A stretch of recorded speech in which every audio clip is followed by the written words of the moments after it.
Alrighty. Welcome everyone. Welcome to the Google Studios, beautiful place. Not great weather, but really appreciate you guys making it here tonight. So let's get started. First of all, I'm D and we have Adish. fantastic. So we're going to be your MCs today. Anything you need, just raise your hand and we'll help you out. So first of all, we'd like to acknowledge the traditional custodians of this land and pass on our respects to elders past, present and emerging. Now, this is the 50th episode of GCP Live podcast, which you probably listen to. And if not, you should definitely subscribe. It's a lot of fun.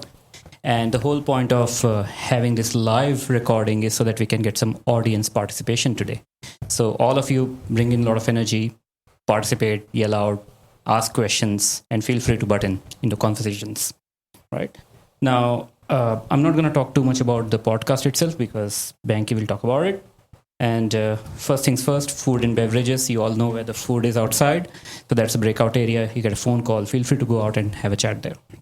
And the restrooms are just opposite there. So to your left. All right. So feel free to walk in and out anytime. Most important thing, lots of swag here. So there's 3 ways to get swagged today. First thing is there's Subsea trivia. It's part of the show. And you just participate in there. For that, you'll need your phone. So put your phones on silent, but definitely make sure you install the Kahoot app. I think it was looping on one of these slides. Yeah. So install this app, you'll get a code, and then you can participate in the trivia. That's one way to win swag. Another one is random trivia. So throughout the show, Adish and I will just keep asking questions every now and then. Participate in that, and you get swag. And the last thing is by posting about your experience on social media. So all you have to do is just share your experience with those 2 hashtags, GCP Live Live and GCP Live. And then Adish will pick interesting posts and reward you with swag. So those are the 3 ways to get swagged. Fine. So install your Kahoot app. That's fine. And then, if you need any help or if you have any questions, just raise your hand. And one of us will get the mic to you. Don't scream from there because it's not going to get picked up. It's a recording. And don't worry about, speaking perfectly because Banky is going to edit all of that in post and make you sound like Taylor Swift. Right? So, all good. With that done, any questions? You good to go? Adish, all yours. All good to go. So, we've got an exciting show lined up. 5-star co-hosts. Introduce them all one by one. We've got Trent here, a special guest from Melbourne, a partner engineer for Kasna from Google. Trent's an all-rounder who knows everything about Google Cloud, right? Like infrastructure, AI. 100%. Any questions that we have, data, we just go to Dr. Trent, and he has a solution for us. Dr. Trent. Trent also happens to be a swag fairy. So every time we run out of swag, we just tell Trent, he somehow magically makes swag appear. He always keeps saying that we are low on swag, but it just turns up. I have rated the Google swag room Trent once. Yeah. Well, shouldn't have said that. and he's also a cert voucher, certification, and anything learning and development. He's the go-to person. He can run all-day training sessions by himself. All right. Next up, we've got Lizzie. She's the lead data engineer at Kasna Group. She is the data expert for this panel today. I've actually worked with Lizzie in 2 projects, and every time I work with her, the biggest thing that surprises me is like we're in the Sydney office, right? And Lizzie comes to the office, puts her headphones on, and then produces this 10-page documentation in 2 hours. And I'm like, how does she do that, right? I hate writing documentation, but Lizzie always does like crazy documentation, crazy code with the headphones She's on. really AI. So that's actually. And she's also the 2022 Partner All-Star Award winner. So congrats on that. Thank you. So just a correction. When Adish says documentation is big data. So that's the code she writes as documentation. And she's also a runner. She's training for a marathon next week. Oh, no. And no pressure, Lizzie. Most of our conversations are about how do we prepare for a marathon? what gels do we take? What time are we going for? So yeah, it's always interesting chat with Lizzie. Next up, we've got our 5-star CEO, Troy Beebe from Melbourne. You mean CTO? CTO. We don't know what he does, but We actually don't know what he does. He walks around. You should tell me tell me what I do. I have no idea. He does have he walks around with 5 different laptops for different clients he works at. Again, we don't actually know what he does, but Lifestyle CTO. lifestyle CTO is what we found out. the CTO life. He's a walking movies and songs encyclopedia, is what I found out last month as well. And pro tip: don't go out drinking with Troy because you will always lose. He can drink. All right, next up, Ian. Ian's up from Queensland, sunny coast, ex-army man, loves his planes, wants to get a plane license from what I've heard, but doesn't have the time. No time. Loves his networking. All the networking questions sometimes I have, I don't understand networking all that well, more of a developer. I've asked Ian lots of random networking questions and he's always got the solution. And yeah, it's just, he's also a GDE. So he runs a lot of GDGs up in Brisbane. So I've actually worked with Ian in one of those sessions a few months back. So it's great working with him. Is it true that he trashed Banky's truck, like the engine shot out? And Wasn't me. I wasn't driving it. I don't believe you guys. So I'm not sure about the aviator's license, but Banky, does he have a driver's license? Yeah, we'll find out. Yeah. Current or bad? All right. My truck got home. His didn't. Speaking of Banky, the final introduction, Stephen Bancroft, aka Banky, the creator of GCP Live podcast, also a 2022 Partner All-Star winner. So congrats on that. He's a serial cert collector for Google Cloud. How many certs do you have, Banky? 6 certs. 6 certs. Just about every cert that you can collect. Pikachu's. Yeah. Pokemon, yeah. No. I've actually worked with Banky. My first project at Casna was with Banky. The one thing I found out about Banky then was, ask anything about DevOps, CI/CD, networking, Terraform, anything, Banky will have an answer for you. But talk about data, databases, programming, Banky will fall asleep because he does not like that kind of stuff. But yeah, off to you, Banky. Mr. DJ. Cool. Yeah. So I believe all the introductions are over, so you now know the host and the co-hosts. Now, does anyone have any questions before we kick off? So phones on silent, Kahoot installed, you're ready to participate, put your hand up, we'll get the mic in. All good to go? Excellent. So off to you, Banky.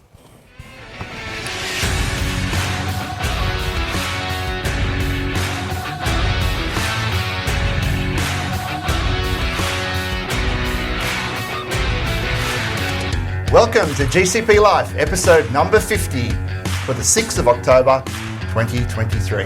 GCP Life is sponsored by Casna. At Casna, we make your Google Cloud solutions possible. And as you've heard, I'm your host, Stephen Bancroft. On today's show, who are the fastest growing cloud vendors and where does Google sit? What's the MOVEit hack all about and who is the latest victim? The AI train ain't stopping. We look at new features of Bard and Gen AI in the AI wars. Plus, we've got a few new horror stories. But before we get to any of that, I'd like to introduce my fantastic panel here. Welcome, guys. Welcome to the show. Thank you. How are we going? Yes, here we are, finally. GCP Life Live. This has been, I think, a year. 12 months ago, I mentioned it to you and to Simon and said, I wanted to go this crazy idea. We're going to take this podcast. We're going to do a live episode. I said you were crazy. There's no way it's going to go for 50. No way. How can you make it for 50 or not? He's still crazy. Yeah. Still crazy, but we're here. So yeah. We're here, yeah. On you, Becky. And I think the last 2-3 months we've been having regular meetings over it and working through everything, working through the content. And it really didn't come together until like the last fortnight. We just sort of dropped it in with a regular cadence of things, didn't we? Yeah. But I asked Lizzie a while ago, come on the show as a data person because we really need a data person. And then Trent, we got Trent up from Melbourne, so thanks for coming up. And then, Troy, I mean, no one really knows what Troy does anyway. So lifestyle, I told you, lifestyle. He runs the lifestyle. Troy doesn't know what Troy does. Troy doesn't know what Troy does. But you guys been up to anything tech adventure wise? No, yes, no, maybe, I don't know. There's something about Gen AI in the news. Hit the sound effect. Oh, no, don't spoil it. AI, generative AI, generative AI, generative So, AI. So it's like bombers, developers, I know, developers. I know, just Except like that was 100% cringe. Yeah, that's what it was. destroyed the whole effect of it there. But anyway, I've been playing around with trying to get with that PeerTube node up and running. Anyone here play with PeerTube? Anyone play with PeerTube? No. So PeerTube is a roll your own YouTube. We're not trying to compete with, these fantastic products from Google, but That's right. you can roll your own YouTube, and it's called PeerTube. And basically, you can host your own videos. You don't have to put up with that crappy algorithm that comes over from that sort of corner, right? You host your own videos. You can cache. You can pair with other YouTubes, and you can cache their PeerTubes and cache their videos, and you can have it like you can self-host it. So it's distributed YouTube. Distributed YouTube, right? It's like Mastodon. Like Mastodon. Yeah, it's all open source, right? So I've been mucking around with that.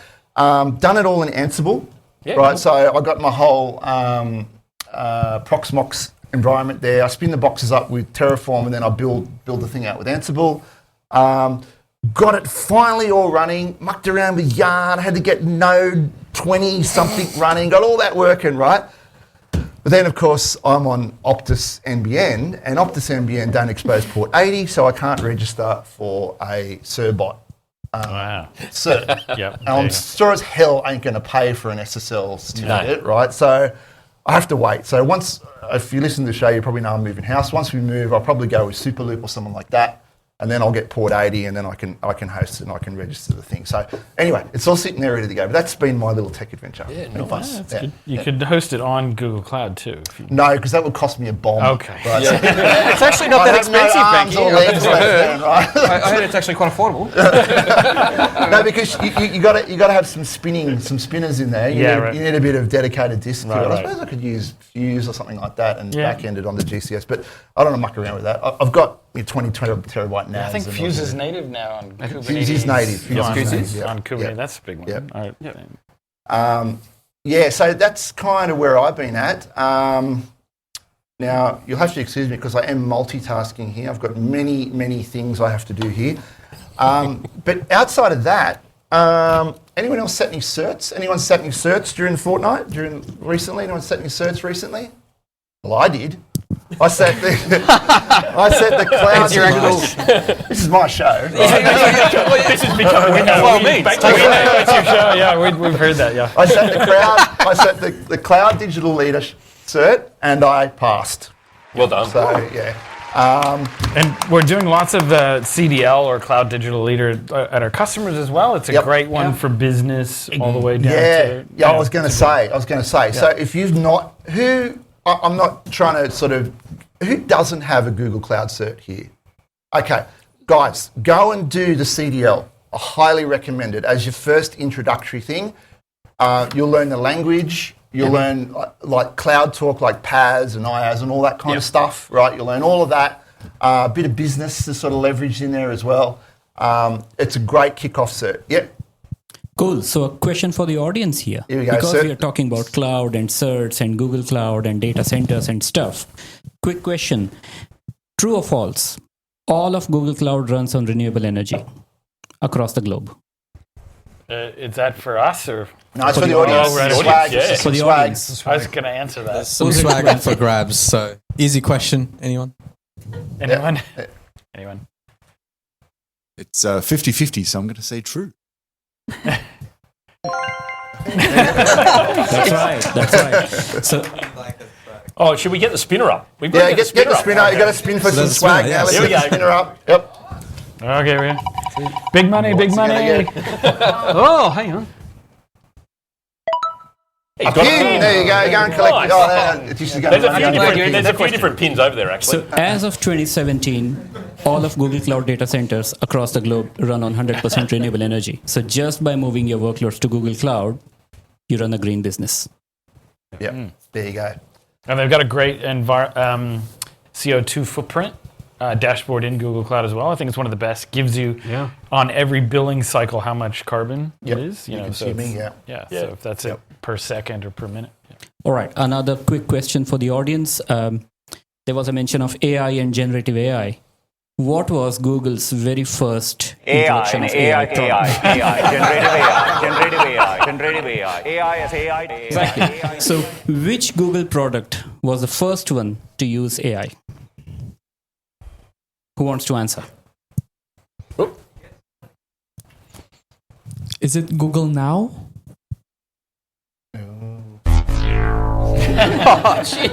Humiliation. Which was the first Google product to use AI? I'm not sure neither, but maybe Looker. Oh, no, hang on. Google product. First Google I would have got that wrong. You got to ask for mine. Inbox? Maps. Nope. Nope. And we're just taking a step in the dark. Google App Engine. Is that Google Search? Let's get the spinner up. Come in, spinner. Big money, big money. Water bottle. Water bottle. There we go. Nice. All right. Nicely done. Last question for the audience and then back to Banky. How old is Google? Google just celebrated its birthday last week. 25 years. Right Hey, answer. got it. Nice. There we go. Another spinner. The cap. Cap. Gee, we're going to run out of swag at this rate. Is that running on GCP? Is that a cloud function? Some sort of function, yeah. All right, so go do the CDL. So just quickly before we get on the show, Google Podcasts going away. Yes. Another one bites the dust. Another one hits the graveyard. So we're on Google Podcasts, but the thing is they're moving to YouTube Podcasts, and I think this is a direct response to Spotify. Because Spotify, you're getting it all in one. It's a one-stop shop. Yep. Makes sense to put music, Google Music, podcasts, all in there, right? Yep. It's interesting how Apple is deviating from that. They've split theirs out. So once upon a time, Apple Music used to do everything, and now you've got Apple Music and Apple Podcasts on your phone. So yeah, right. I mean, that was from the iTunes day where you had iTunes, videos and stuff in there. Just the worst interface and app I've ever used. It used to be good, and it quickly went bad. Outside of that, Pixel 8. Oh yes, Pixel 8's out. Pixel 8 has dropped. What have we got? Telstra's been pinging me endlessly for days now. Yeah. So buy the new Pixel 8. So I've got some numbers here. The Pro, the 6.7 Acura display, 42% brighter, 50 megapixel camera. Now it has macro focus. You can do from 1 to 120 refresh rate. Better low light. Fantastic. I guess it's a higher ISO. Autofocus now on the front camera, which is handy, and includes a 10-3 chip designed for AI. It does, but it's got other stuff too. There's tons of stuff. There's tons of stuff, but there's there's an ability now to remove noisy audio out of videos, and the Magic Eraser is heaps better. Yep. Best take. Yeah. Best take for families like mine who are trying to take a picture of the family, and there's always one kid that won't smile or is looking away. Looking the other way. So then you can composite and go, actually, your head looked really good in that photo, and your head looked good in that photo. Yep. There we Smash go. them together. Nice. Print it out. It goes on the mantelpiece. Yeah. And you've got that many, I guess.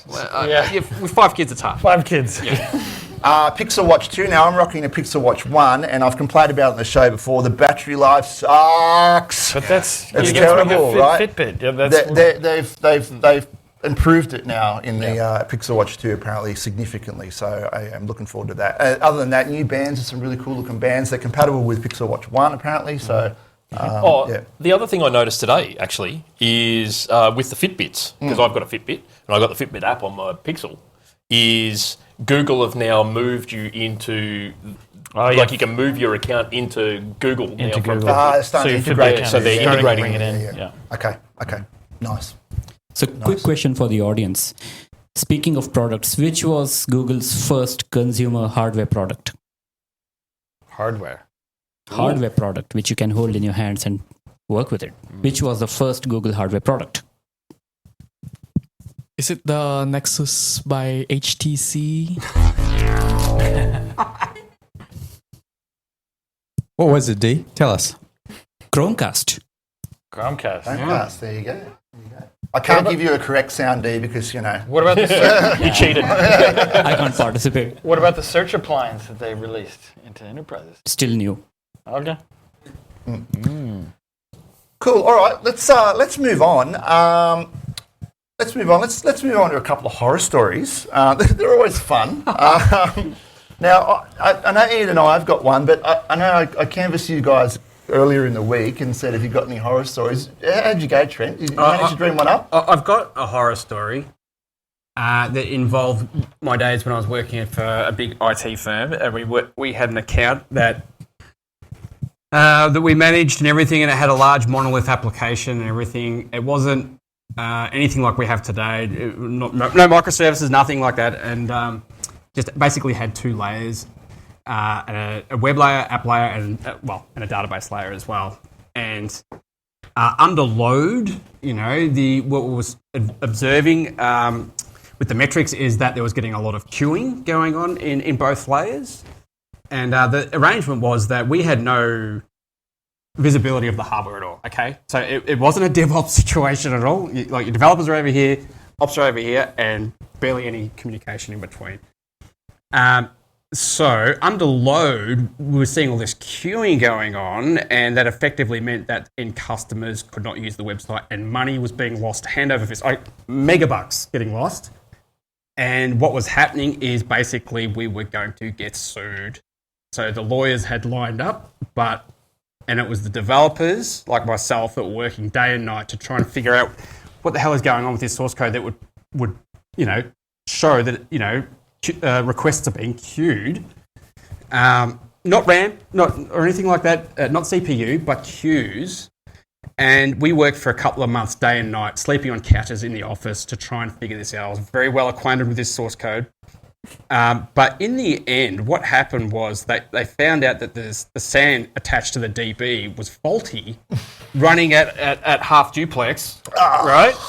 Which caused the queuing, which would explain problems. Queuing. Hardware problems that we had no observability over. So in situations like that, it's really easy for people to point the finger at you when it's not your fault, okay? Which it wasn't our fault. Yep. Ops guys should have been all over that. Right? Ops guys should have been all over that. Exactly. Yep. And it's one of those things that it's probably not even a problem you almost not have today. It's like, with the different levels of observability. This doesn't exist. It doesn't exist. But at the time, it was so litigious that we would have been thrown off the account and then sued. Yeah. Okay? Yeah, when you're managing your own on-prem and hardware and all that, you've got that's just a headache you don't need. Push it to the cloud. Yeah. That's the cloud. Yeah. That's the cloud. I know. Yeah. So that's why I'm really so fond of the cloud, really. Yeah. But that was a horror story. But the fact that we was getting basically served, we're going to get sued for a problem that wasn't ours and we didn't cause. And so what? Get the vendor out, replace the hardware eventually? Is that what happened? Yeah. Once they replaced the hardware, it's like the silence was almost deafening. It's like business as usual. Run. Yeah. And that and the poor consultants were effectively dead. Troy, you got one for us? Well, something somewhat similar, I suppose. This might date me, but back in the Sun era, I don't know. Oh, yeah. Here we go. I was working on an E10K at a large telco in Australia. I might be familiar with that particular E10K, actually. Oh, really? Anyway, big, massive boxes. They were like $500,000 or whatever. So I'm on it on command line, in production. All of a sudden, part of the file system goes missing. I'm like, that's odd. That doesn't seem right. So then I go to another area. Everything looks like it's all working. The app's actually still running. And another part of the file system goes away. Eventually, no longer accessible to the box. Yep. Turns out, after investigation, back in the day, used to have cleaners in data centers that would come by and clean. Had knocked one of the power supplies that had knocked out the SAN that was supplying the E10K, and so the disk was just gone, but the operating system was still eventually caged. It's like one of those chickens running around without like any head cut off, just like sort of operating in half mode. So anyway, that was a bit of a horror story. Got through it. I've got a couple others, but that'll be another time. There's plenty more episodes of the show to come, so we've got to save them. So, D. Cool. So speaking of data centers, quick question: true or false? All of Google Cloud's networking is absolutely virtual. There's no physical device. So when you say network, subnetwork, router, load balancer, everything's just Fugazi. It's all just software. True or false? False. Of course, the answer is true then. That's right. Everything's virtual. Everything's virtual. Correct, yeah. Okay, quick one. When we say compute power data centers, Google's quantum computer, Syracuse, is 47 years faster than the world's fastest supercomputer. Digest that. World's fastest supercomputer, Syracuse, is 47 years faster. How big is Syracuse's CPU? Is it the size of a desktop computer? Is it as big as a laptop? Is it as big as a phone? Or is it as big as a SD card? How big is Syracuse's CPU?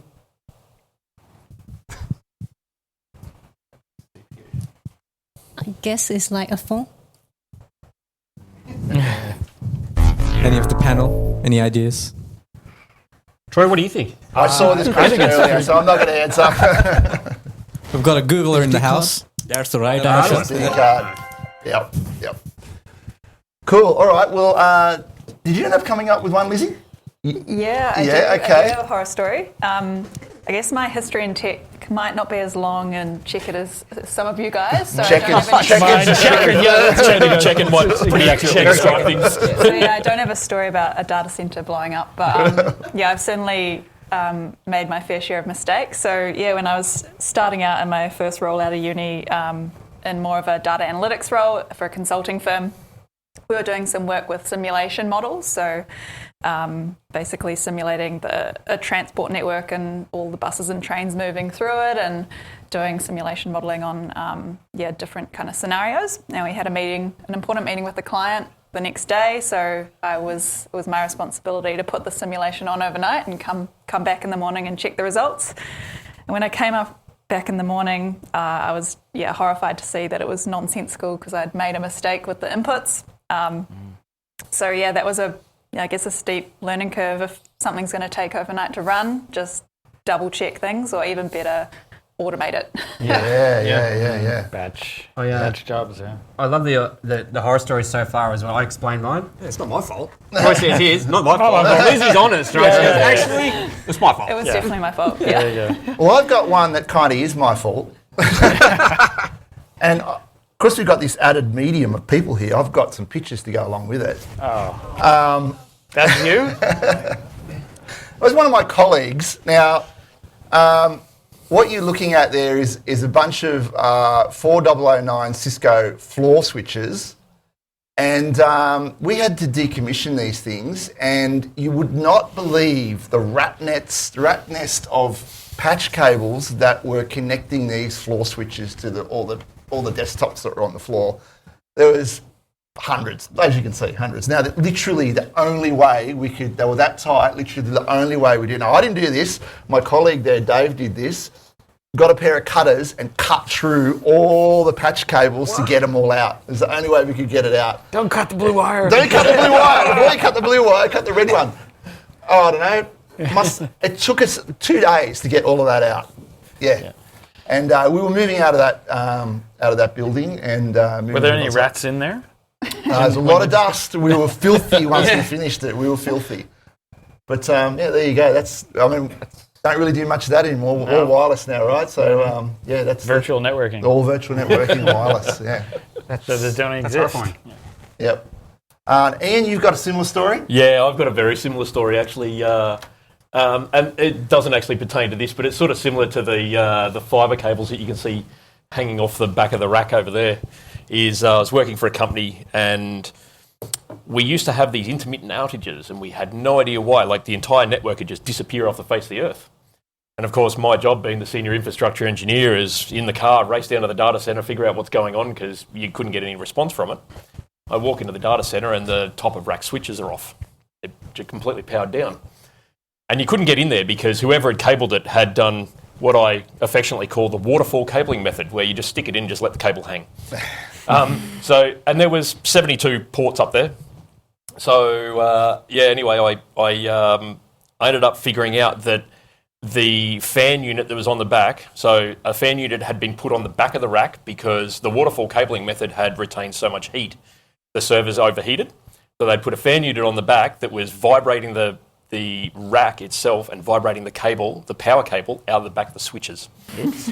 And that's what caused it. Vibration. Yep. And no one had bothered to, the little wires that come on the back of all your Cisco and your Dell switches that goes over the top of the C13 plug, no one had bothered to actually latch them down. So it just kept rattling out. Production though, right? Production. Oh, yeah. Production. Yeah, totally, yeah. All right, guys. Should we get on with it? Should we get on with the actual show and do some news items? Let's do it.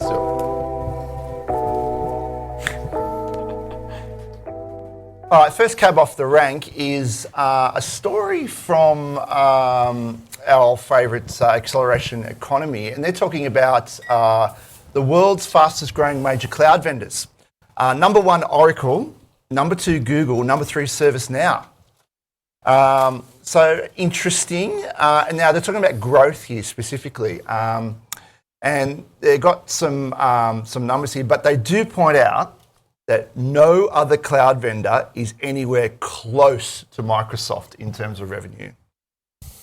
That means Microsoft Cloud is 37% larger in terms of revenue than AWS even. They're including O365 or Microsoft 365. Well, that's interesting, isn't it? Because we've looked at this before, and they don't separate their numbers, do they? They don't at all. No. Yes, they would be including Microsoft 365 now. If you include GCP and Workspace, I wonder where that would fit. Well, they could be bigger. Well, the Google side's bigger, definitely, 100%. What's the number, Trent? It's breathtaking. But in terms of like market share, it's 32% AWS, 23 Azure, 10% GCP. So if there's that big of a differential, it's got to be O365.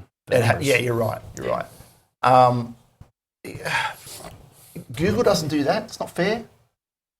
Yeah, well, I mean, but including Workspace. But that's what Microsoft does. That though they use the desktop licensing in order to pay for Azure offsets, right? And we saw that when we did the cloud comparison in one of the earlier episodes, in that I really couldn't find a number for just Azure. Mm-hmm. Microsoft doesn't report it. They report cloud. And that's everything. That incorporates Microsoft 365 and a whole heap of other stuff. So enterprises spend millions, and some of that will go to desktop licensing, which is 30 years old, and then some of it goes into Azure, but no one really knows. So just looking at the numbers, number 1, Oracle, cloud revenue jumped 30% to $4.6 billion for the quarter ending August 31. Google Cloud revenue jumped up to 28% to $8.03 billion. Not bad, really. 28% is good. Yeah. And that's a good growth. And actually, as a raw number, it's bigger than Oracle, right? ServiceNow, now they're a dark horse in amongst all this, I have to say. Subscription revenues rose 25% to $2.1 billion for the quarter ending June 30. I wonder if that's a result of like all of the hacks that we've seen of late, and people starting to put some proper frameworks in place in their business in order to try and combat this. Modernize their ITIL. Yeah, modernise their ITIL and try and combat this plethora of permissions leaks that are going on. The hacks and stuff. Yeah. We'll get onto some hacks. Oh, yeah. There's a pretty epic one coming up. So and then languishing AWS, just 12% to reach $22.1 billion for the quarter ending June 31. But massive already, right? I mean, how are they going to get any more growth out of where they already are? But, I mean, we saw that when I did the numbers comparison in the previous episode, was AWS's growth is really, really tiny. Microsoft's growth is really big. and I might have theories as to why that might be the case, but we won't flesh them out here. And Google's is quite good and has been really good for quite some time. Yeah. So interesting to look at. And we did another article here. So what you're going to get today, guys, is the raw, uncut version. I mean, like I cut a lot of stuff goes on the cutting room floor, but not today. You're going to get to hear all of it. Quite often we sit there and go, "Oh, we haven't read this. Haven't read this one." Quickly hold fire for a second while we read it.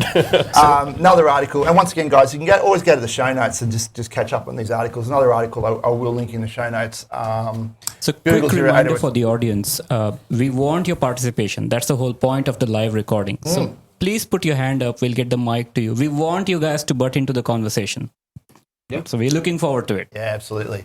Amazon rate of expansion has slowed in the last few quarters and appears to be settling out at around 20 to 25%. GCP and Azure appear to be experiencing a similar trend. So even though it is massive, I think we're plateauing. We're starting to hit a little plateau. Yeah, well, you see that with the economy, though. Is the economy sort of slowed right down now with the interest rates have risen and businesses, like we're not, as consumers, we're not spending money as much as we were this time last year, for instance. So maybe it's a general cloud saturation thing as well. Things are moving up the stack as well. Like you just the less IaaS, you're starting to use more PaaS. Like it's just naturally moving serverless. So it's going to happen. Quick question for the audience. Speaking of serverless, the first Google server was put in a box made of cloth, felt, magnetic tiles, Lego.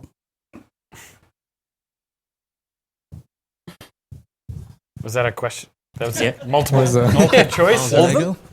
That's the right answer. Yep. What was the answer? Sorry. Lego. Lego, that's right. Yeah. All right, let's move on. This We need next the spinner. one. We need the spinner. Oh, spinner. Sorry, that's the spinner. With his prize. What are you doing, mate? Man, what's his... I'm in a rhythm here with things. Another cap. A cap. Nicely done.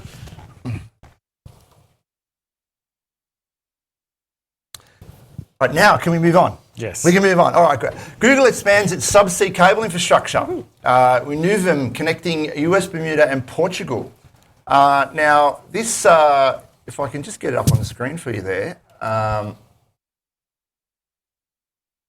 This is making this connection here from Portugal through Bermuda and across to the US. Now, I did look this up, and it doesn't currently exist. So if we look at the locations, I'm just going to try and load that up as well. But then it went through Bermuda. Now it doesn't exist. Yeah. It's a triangle. It's the Bermuda Triangle. So I'm sure we're all familiar with this map. But see, most of the links are in the Northern Atlantic, right, and hooking across that way. This one will actually connect. So if you're in Spain, right, you'd have to hop through all this through Europe and then get into the US somehow. But now, if I quickly go back to the other diagram, Spain's got a direct connection. Well, basically hopping through Bermuda, right? It's going to, all those gamers are going to be happy with the reduction. 50 milliseconds is going to come off their ping time, right? At least. Yeah, well, it has to be at least, yeah. I do love how Google's named the cable too, because MOVEit means cloud in Portuguese. That's right. That was really cool. Portuguese. The Portuguese we've got here. Wow. It's a language. You can speak Portuguese. Oh, there was nothing to say, but... You missed it, D. You missed it. All right. So speaking of subsea cables and whatever, mumbo jumbo, so quick question for the audience. Google has its own private internet. True or false? That's right. But too many people answered, so... You had to wait for the mic. You just yelled from there. Now, I guess to go along with that is... we also have now a couple of new regions, and Trent, you brought this to my attention. Just slipping in a last-minute news item there for the show. the planned region, which has been announced, is for New Zealand, which is absolutely amazing. So that's going to open up for everyone over there. For who? Sorry? Kiwis will finally have some Kiwi. Oh, right. Okay. Yeah. No, we love our Kiwi mates. So having a new region over there is just great for everybody. That'll be Auckland? I would have to think so. Yeah. I'm not thinking they're going to put it. Are they going to get GCVE? Yeah. GCVE, demand might you know. Outlay. I don't know.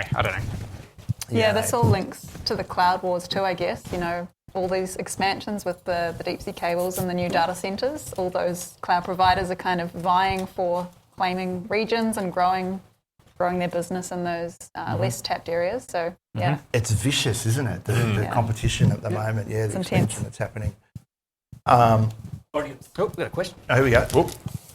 Coming from the AWS world, are all of the new regions coming with all of the features right away? Because AWS usually takes a lot of time to come with new services. So until the region is actually usable, years pass by. Are we recording this? What's the official answer, Troy? I don't like that question. Cameras, there's like microphones everywhere. Look, I'll tell you what my experience has been. Typically, no. Not all the features are available from day one. Yeah. Particularly heavy hitters like GCVE, they take a little while to get there. The higher up you the stack, the longer they're going to take. Yeah. So the Bigqueries are straight away, the VMs and all that sort of stuff, but the more niche stuff's going to take longer. So it'd be driven by demand as well, right? So if you have So we mentioned about all the data centers regions are virtual, right? Sorry? We mentioned about the regions regions are virtual.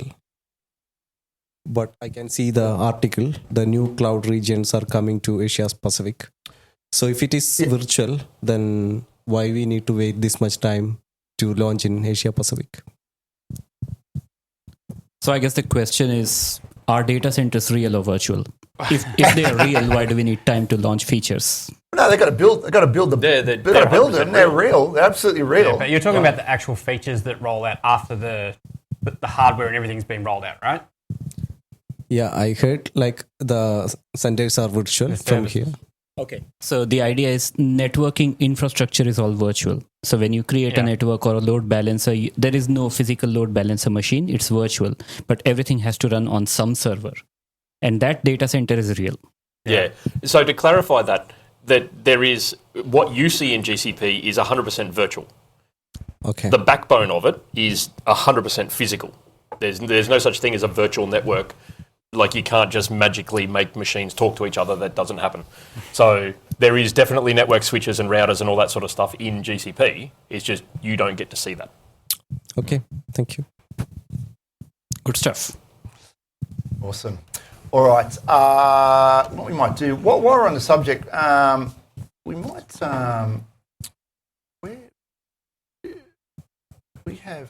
we'll just skip forward here. We'll come back to the blockchain stuff in a minute. But while we're on the subject of hardware and building stuff out, we'll just jump to the VMware one. That's when they were announced. That's when it was announced. It's going live. Yeah, it's going live. Any moment. Yeah. So while Bank is sorting out content, quick audience question while Bank is sorting it out. Before Kubernetes became the global sensation it is now, what was it called internally in Google? It used to be used at planet scale. Google used to run search, Gmail, everything on that infrastructure. Still does. Just K8? Nope. What was Kubernetes' code name? No one? No, that was a Babao. K8? No. KAS? All right, D. Tell us. That's what it is to get into that. Too slow, Alex. What's Borg from? Does anyone know? Star Trek. Yep. So, all right, while we're talking about hardware stuff, we'll just skip forward to this. We talked about this to show last couple of weeks ago, VMware Engine and the new nodes that are available now in VMware Engine. Got a bit more detail about it. We've got the VE2 node. VE2 node, just reading from the article here, will handle huge cluster sizes up to 32 nodes. 100 plus node private clouds based on next-gen CPU, the third-gen Xeon scalable processors, DDR4, NVMe storage, and a couple of numbers here. The node is called the VE2 Standard 128 and comes with 25.6 terabyte of NVMe RAM. We're not talking about gigabytes here anymore, this is terabytes. And more than 2.7 times the RAM at 248 gig and 1.8 times the CPU, 64 cores. That's 128 hyper-threaded cores. Well, that's 2 terabytes of RAM. 2 terabytes of RAM. Yeah. See, I'm from the 90s. I was going to say, that is a lot. Not 2K, mate. Terabytes of RAM. Yeah. I mean, huge. Yeah, they're massive nodes. Yeah. They really are. Yeah. And we're seeing it in 19 regions now. 19 regions. So I don't know. GCVE is not a thing you'd probably sort of get to play with unless you were like on a big project. We've done a few projects now in CASDA with GCVE. And it's on real hardware, real Dell boxes sitting in a data center. But Google gives you a nice front end to go in and control it and set everything up. Yes. Perfect time to ask this question because you're saying GCVE is not something we would typically play with.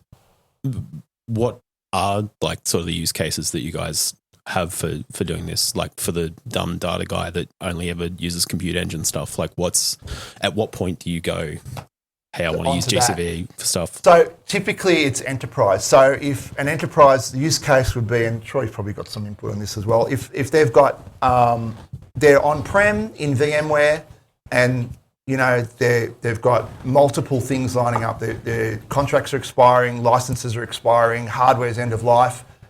They can make a decision at that point. They can say, we want to invest and spin up a new platform, or we can move into Google Cloud and just let Google manage all of that mess. Literally, that's what it ends up transpiring. They just manage all that. You just get access to your normal vSphere interface and you manage your VMs from there. Because you've got to think about how much a data center costs. Like a rack of gear in a data center is $1 million before you've even blinked. And that's before you've got VMware installed on it and you're actually using it. You've just shelled out $1 million. So it's a really good solution, and it's really easy. One of the things that we found in the projects that we've done is the scalability of it. Just adding a node or removing a node when you don't need it anymore is fantastic.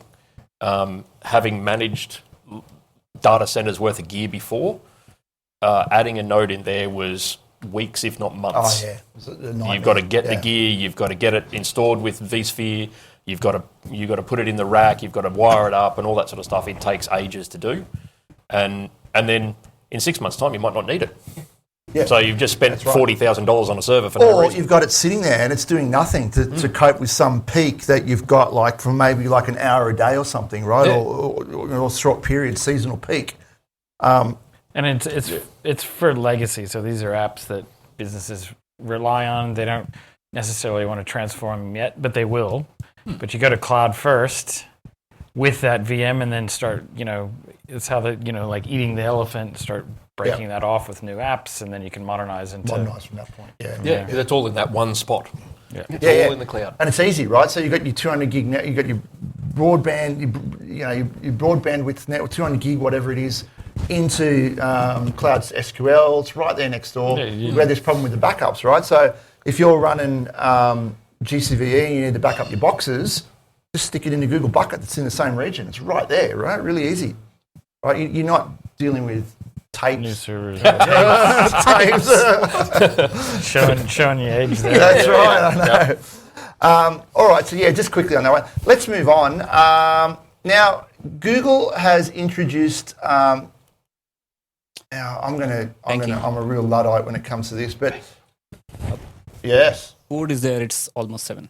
Oh yeah, it's almost 7. It's almost 7. Yes, we realise that. We've got a couple more articles to go. We might run a little over time here, but Google's introduced some new blockchains. 11 new blockchains in the Bigquery. I know nothing. I'm a complete Luddite when it comes to blockchains and crypto. We've got a data person here. Enlighten us.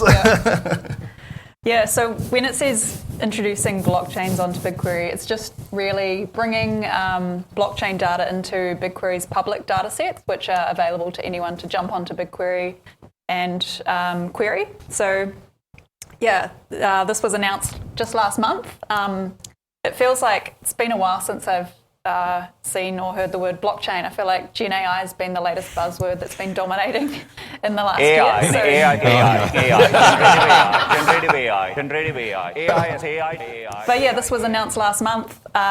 Basically, it's come because there's been demand from Web3 companies doing Web3 crypto applications to have 11 more chains added there so that they can do analysis across the different chains and answer lots of different types of questions, like how many NFs were minted on a particular day.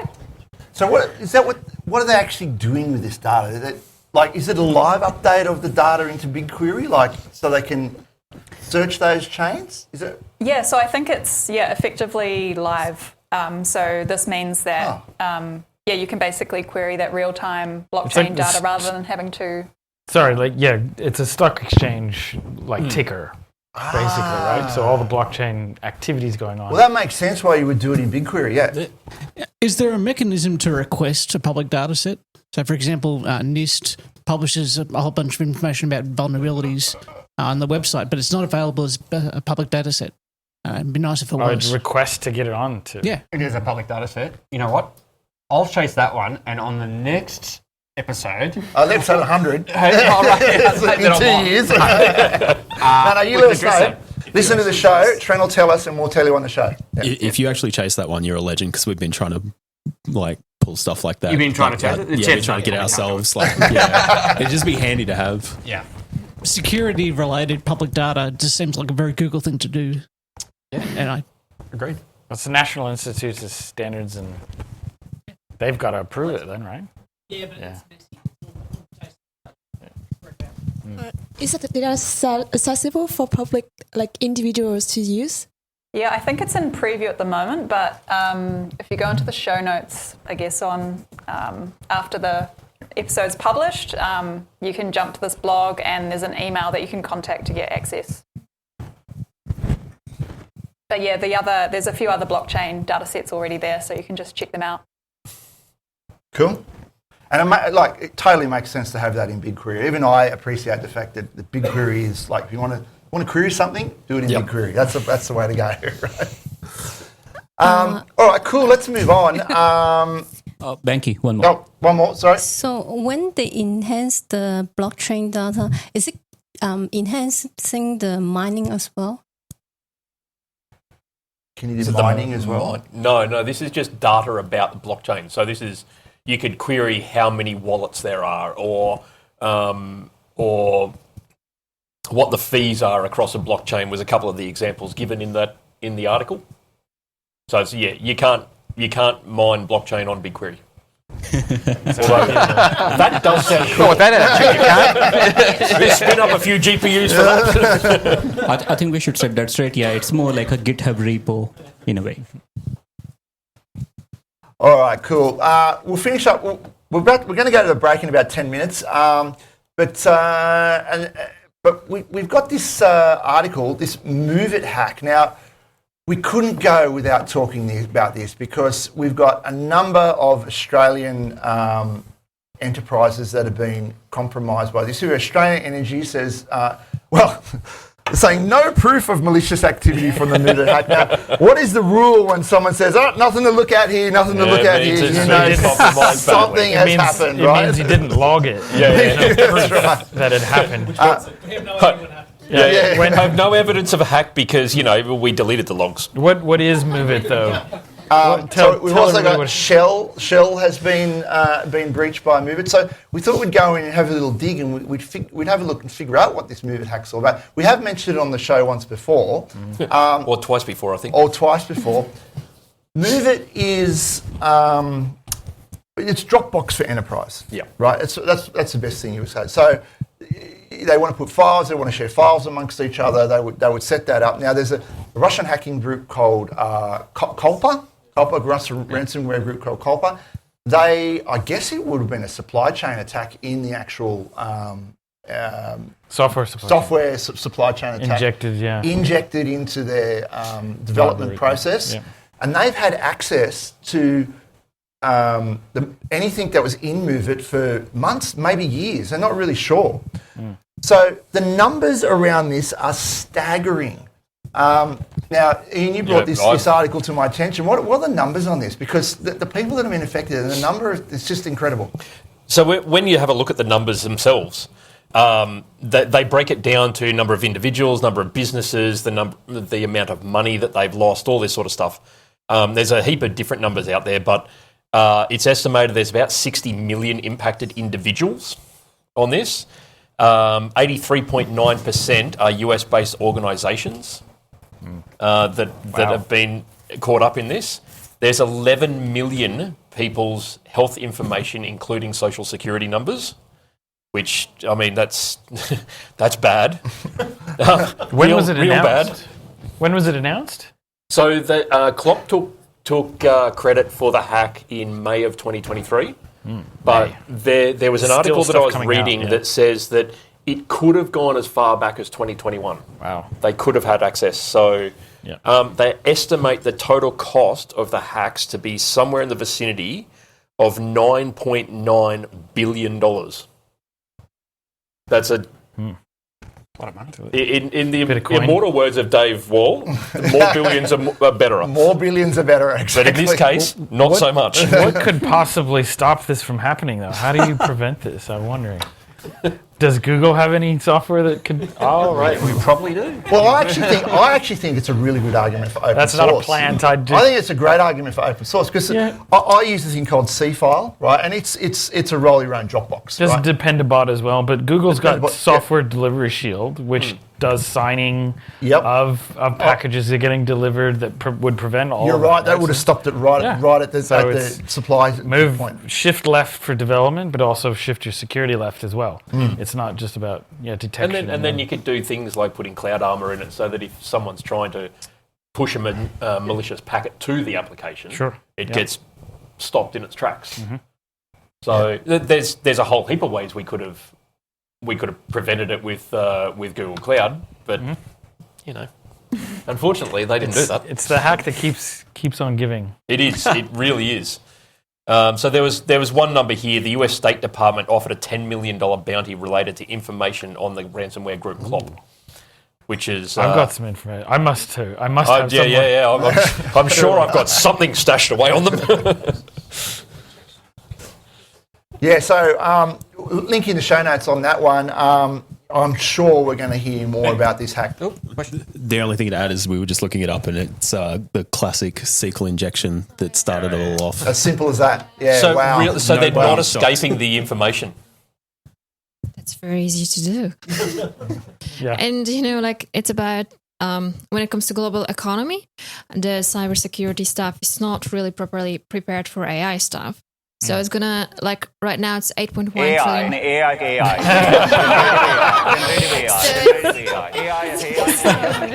It doesn't stop. It costs $8.1 trillion per annum. Yeah, so it's gonna cost more to, economy of US is 22 trillion. China, I don't know, it's coming up to 18, and cyberspace is, it's I'm responsible for building international regulatory body for AI. So I'm the first space we need to focus on. Generative cyber. This is small hack. Comparatively, yeah. Much bigger. Yeah, for sure. But the problem with it is it's affected so many companies. And we've seen a lot of Australian companies caught up in it as well. Oh, wow. Yeah, I've actually seen on a dark web, there's 40,000 Australian passports on sale. Wow. 14,000. Yeah. What is that? Dumped passports. Somebody went looking for stuff on dark web. Hope mine's not one of them. I guess 3/4 from them are from Medibank, including me. Yep. No, but just saying on that, what are your takes as a consultancy to tackle that? Well, I think SDS is one of them, but certainly shifting protections. SQL injection's pretty straightforward these days from up front, but shifting left and making sure your supply chain is fully software delivery supply chain, and then tested containers, things like that. And then using things like Chronicle and AI will be very big around detection. AI. Generative AI. We're never going to finish this. It doesn't stop, Troy. But didn't we do a past episode on Medibank? We did. We covered Medibank a few times actually, because we covered them initially when they initially got hacked, and the details of the breach were very sketchy. And then I think we covered them twice more again when we got the details of the breach, and then when we found out the final cost to Medibank. But yeah, I mean, my little brother was caught up in the Medibank and the Optus one with his driver's license on both of them. So, yeah. Did you lose your driver's license then, Ian? No, mate. No, I've got my driver's license. My car mate at home too. All right, guys. On that, we might take a break. Yep. We'll resume at 7:30, and we'll get on with the AI wars, and then we'll play a little game as well. All right. So awesome, guys. Before we break for sound when you said AI. Yeah. Generative AI. Isn't Trent leaving right now? Trent has to go now. I am leaving. I'll try and change slides, but Yeah, no, that's all right. Yeah. Got 5 kids. You got to get them in the camera photo. Get back. Yeah, so our special guest Trent has to say goodbye at this point. He has a flight to catch to Melbourne. So yeah, thanks Trent. Thanks for making it here. Thank you very much. My pleasure. And there's food. And there's food. Come on, food. Yeah. Yoo-hoo! So feel free to bring your food inside. 10 minutes. Happy to be here. Big round of applause for Trent for cancelling his flight to stay for the podcast. GCP Live podcast. That's what it does to you. Cancels your flights, no problem. Phone's on silent. Wife can't get in touch with you. Oh, geez, she's going to listen to this podcast too. Got me in trouble. So some quick questions for the audience to just warm you guys up so that you can jump in and participate going forward. Easy questions, so be quick. All right. What are Google's headquarters called?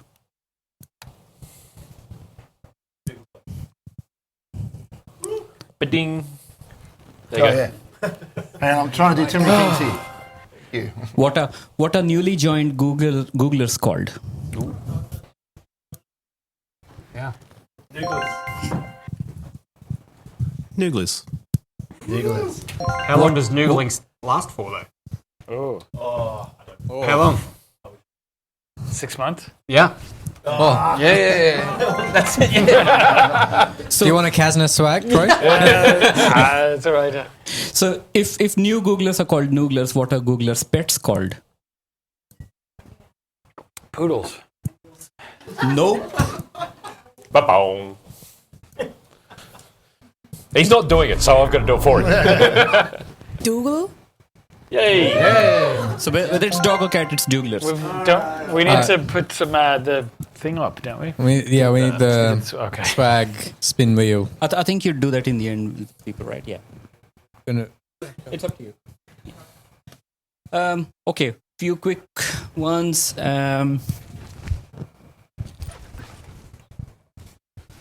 Is it true or false that Google has a bee farm? I don't know. Probably true. True. That's the right answer.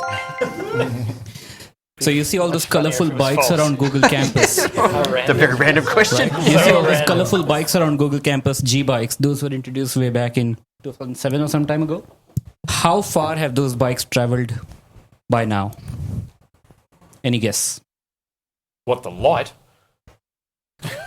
1 billion kilometers. Worth a shot.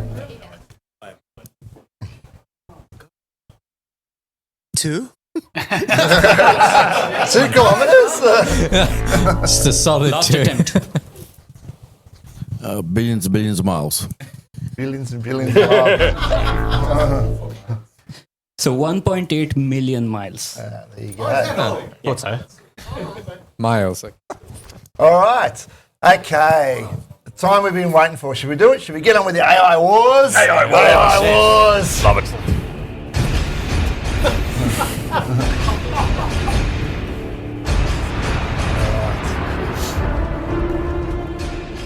All right, so first cab off the rank, AI Wars, Bard. Bard has got some new features. Who's played with this so far? Has anyone played with what's going on in Bard? This is really cool. So what you can do now is Bard has extensions, okay? And I'm going to try and we'll do a little bit of a live demo here. I don't know how this is going to work, but have you paid the sacrifice of the demo gods? No, I haven't. No, and I don't even honestly, I don't even know what I'm going to do for my demo because that window ain't going to work. I need to flick over to my personal profile. Maybe Trent can fill us in a little bit on some of what's going on with the Bard extensions. What's an extension? No pressure. Extends Bard to other Google products. So you should be able to use Bard to tap into your Gmail, apparently. Exactly. And that's how I tend to use it. Give me a bit of an update. But can't it be extended into like Confluence pages? Yes. Yeah. And other things outside of Google? Yes. Or you could build your own extension, really. But is it called Bard then, or is it called something else? So your LLM, Bard extended, which is Bard, can connect into your data sources, your private data sources, and use that as a source of data. So you can have like how much money does, or what does the CTO do at Casna? You can go into the Confluence page. Not even Bard has an answer for this. Yeah, even Bard can't answer that. Some things are unknowable. We have to retrain that model. So here you go. You go into Bard, you click this little extension thing at the top here, right? Yeah. And it opens this up. You've got Google Flights, Google Hotels, Google Maps. Down the bottom here, you might not be able to see that, Workspace in YouTube. So it's integrated with all of my things, right? All of my things. All of the things. Which means, I've just given Google access to all my most personal information, but, that nothing changes there. Yeah. And you can do searches. You can see here, you probably know I have a serious War Thunder gaming addiction. That's run by a company called Gaijin. And I can do a search like, what's my Gaijin spend over the last 12 months? And what it's actually done, I'm not going to show my wife this.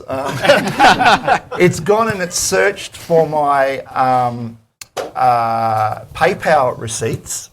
Whoa. It's found them in there, PayPal receipts to Gaijin, and it's given me a summary of those, and then it's given me a total of what I've actually spent. I've spent $227 over the last 12 months on that particular thing. So if you're, this is great. If you're buying stuff from PayPal and it comes tax time, and you've got to try and just collate all that stuff together, bang, you do it with one prompt, pulls it all together for you. All right, yep, question.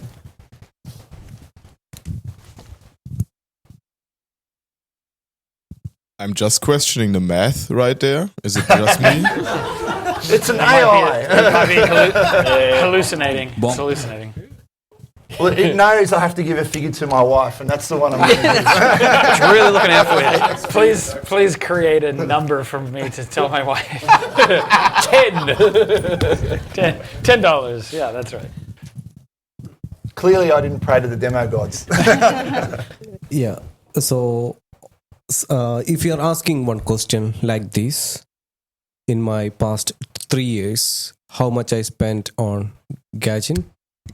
So, how much time it will take to get the results? Oh, well, let me try and think of something. I got to be careful on what I look at. Be careful. How much you spend? How much is it going to cost to replace a motor in a patrol? Yeah. There you go. All right, hang on. Can you see? Very difficult for me to see. All right. Well, let's go with something like list. Nope. Oh, why?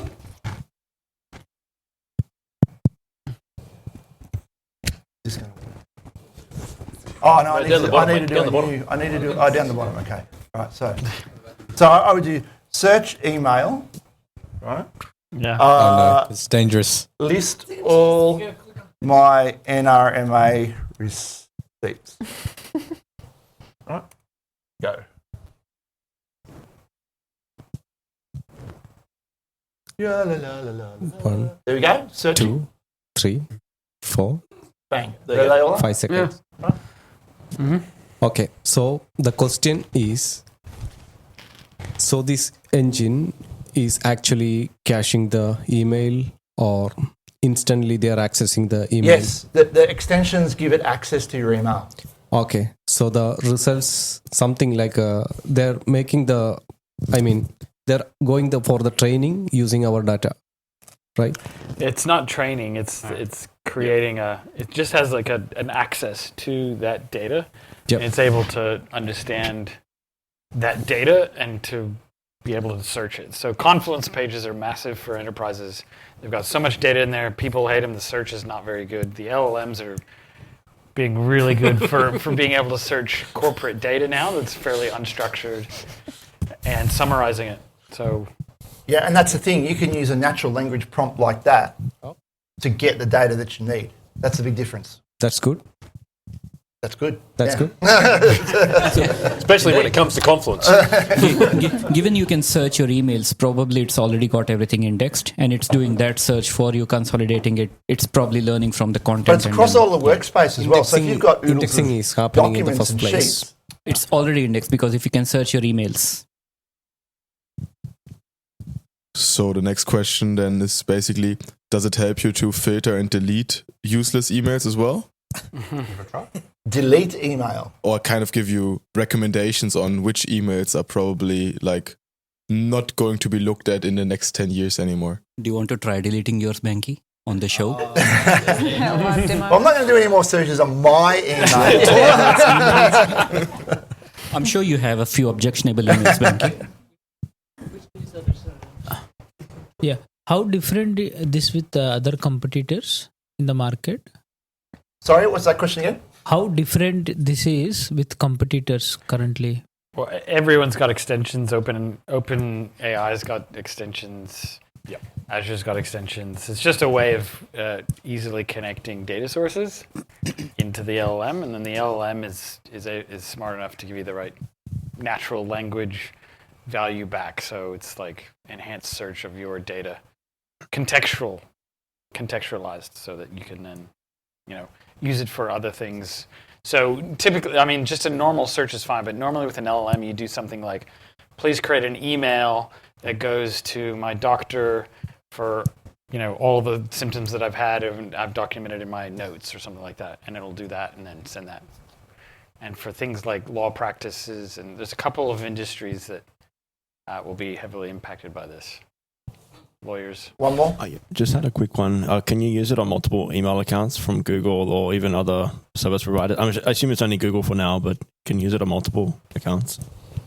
So the way it works, it's linked with my Google, my personal Google account there. Yeah. Right. If I wanted to use another account, I would just have another Google account, but I'm not aware of like an extension to two accounts. Yeah, Hotmail won't do. Yeah, you wouldn't be able to do that. No. They'll be built. They will be built.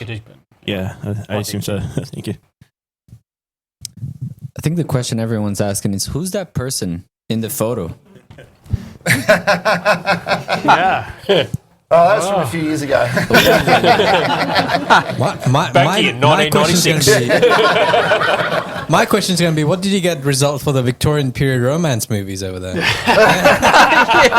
Explain yourself. Please write me Pride and Prejudice, like... How did that get in there? I have a go on, you've got to click it. I suspect Banky can actually tank it by looking at how much he spent on auto parts. Yep, that'll be... All right. Let's move on, shall we? Enough of my personal life. Ian, Google spending up big, or Oracle spending up big on Ampere chips. Yeah, so we're interested in this because Google's got a stake in the game. They do. So we covered it on a previous podcast episode where Google backed basically the Ampere ARM chips. So they're looking to put them into the data center. Oracle has, it seems, pipped them at the post, I suppose, by prepaying $104.1 million, which is about 162 million Australian for the processor chips. And the Oracle also invested another $400 million in Ampere through a convertible note. I don't actually know what a convertible note is. I'm just reading from the doc. So we don't actually know anything, we just read stuff. That's the secret. No, but the Ampere chip is an ARM chip, much the same as Amazon makes their own ARM processors for their environment. Ampere's making ARM chips for ARM CPUs for other cloud vendors, and obviously Oracle is right on top of this. They really want it. Why do you need an ARM chip though? Like, Because what's wrong with x86? So yeah, I suppose this is a really good question. So who here doesn't know the difference between RISC processors and CISC or Common Instruction Set? Right. Cool. So there's a couple. So an Intel-based processor, an AMD processor, is what's known as a complex instruction set CPU. It has lots and lots and lots and lots of processors. Instructions. If you've ever done some assembly language programming, there's hundreds of instructions. Whereas a RISC processor is a reduced instruction set CPU, and if you have a look at like a Motorola 68K, I think they are, the old ones, they had like 20. Yeah, lots less. And the power. Yeah, so obviously with the smaller instructions means they get more work done with each instruction or with each clock cycle, which means they're using less power to do the same amount of computing as a CISC processor. It's becoming more and more important. Yeah. 100% it is. So this is, to just take a quote from it, we've got another similar article. Ampere chips aim to use less energy than rival chips from Intel while doing similar kinds of compute work. That's exactly what we're seeing coming out of the market now. So, Google's got a stake in this. We're going to see a lot more of these chips come out. I don't know if there's any more we can say on that. It is what it is. It is what it is. It is what it is, yeah. All right, so I thought we'd go on. We've got, we haven't done a list on the show for a while. We did list. We had a period there where we were doing a list every episode, and we've got a list here: 5 huge Google generative AI use cases for cloud partners. Oh, hang on, I got to sting myself. AI. It's going to be hard in the AI wars. So a list here. We'll go through these, and we'll just hit on each of these here. Where do we start? Use case number 1. Financial services. Financial services, thank you. I can always rely on my co-host. AI opportunity credit and insurance underwriting. What do we think about this one? How can AI help with this? What would we be doing? Oh, this is huge. So my wife actually works in the insurance industry, and the use case here would be very much around making decisions on claims. Use AI to evaluate the claim right out of the box before a human even sees it, and give you the reasoning why they approve it or deny it or anything like that. So the insurance industry is a really, really backward industry. Sorry, that's the nicest way I can put it. You ever seen the meme with the whole financial industry and then the Excel spreadsheet right at the bottom? That's insurance. That's literally what my wife does, is build spreadsheets to manage insurance companies. Right on. Central banks are the worst. Central banks are worse. My friend is running on COBOL, and when I was advising... Oh my God. Yes. Are you serious? Yes. Oh, yeah. You can make bucks It's if so you're bad. a COBOL programmer. That's like make coin. COBOL's like 30 years ago. Oh, yeah. Are you kidding? Oh my! But COBOL with JavaScript on top. That woke you up, mate. But it shows my age. But at least they've got a I'm custom old, man. I'm application sorry, there. This is just an Excel spreadsheet. Literally an Excel spreadsheet. They plug all the details in, it comes up with a figure. Yeah. Well, So yeah, I AI. read somewhere Clearly, that- there's a lot of. So in 2019, I spent some time in Poland, and I was advising Polish Central Bank. I went first day. I was like, they run everything on... it was Excel VBA. I'm sorry.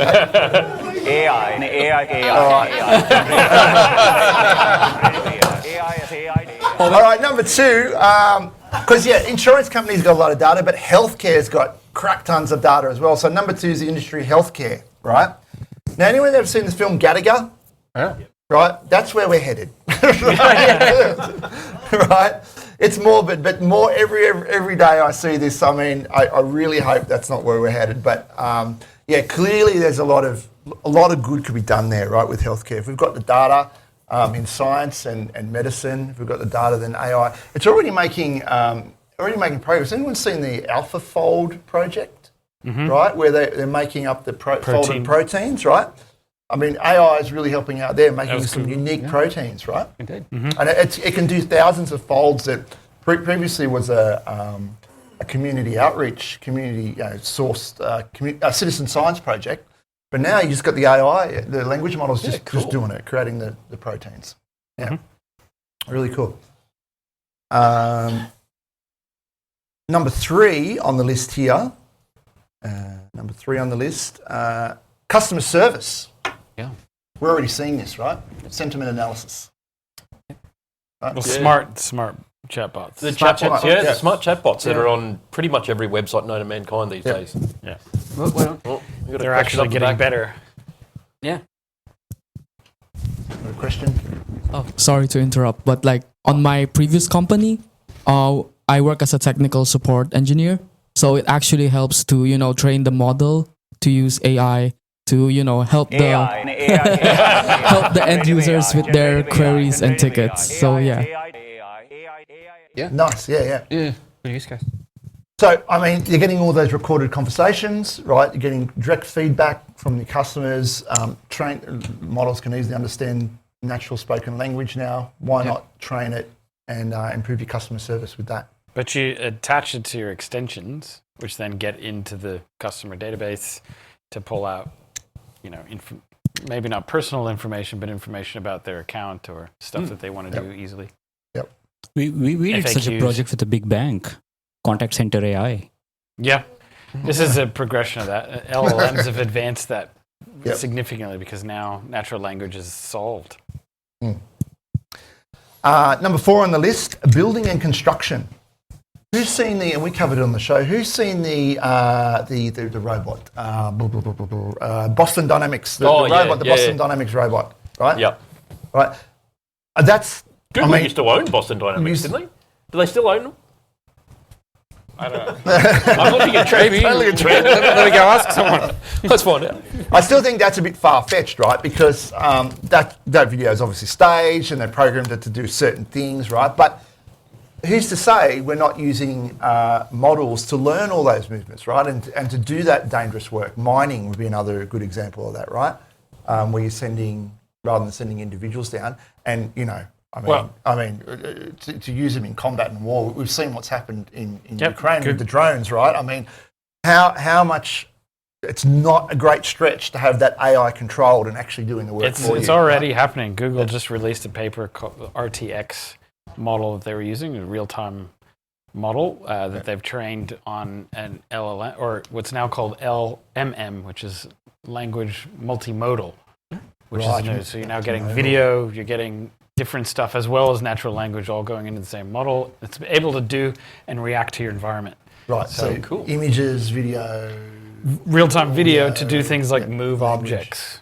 Wow. So it's now going to be, that's where they're sort of moving. LMMs are the next. LMMs, right. Yeah, right. You heard it here first. There you go. And Boston Dynamics was owned by Google once. But now owned by the Hyundai Motor Company. I'm just looking at it myself. There you go. So Boston Dynamics, once owned by Google's parent company Alphabet, and then by Japanese conglomerate SoftBank, now belongs to South Korean car maker Hyundai. There you go. Change your hands a few times. Yep. And number 5, finally on this list, marketing content. Simply put, AI can produce marketing content at lightning speed, right? So... Canva's got to be pretty worried about they've already got Gen AI. They've already got Gen AI in there, right? Do they? AI. Yeah. And so does Duet. Google Workspace is doing that as well. Just put your prompt in, bang, you get your ad made up for you. Right? Yeah, actually, I participated in the CASNA Gen AI hackathon earlier in the week. Oh, nice. And the team that I was working with, we actually decided to use this as a use case and see if we could do some, kind of automated marketing content generation with the Gen AI Studio.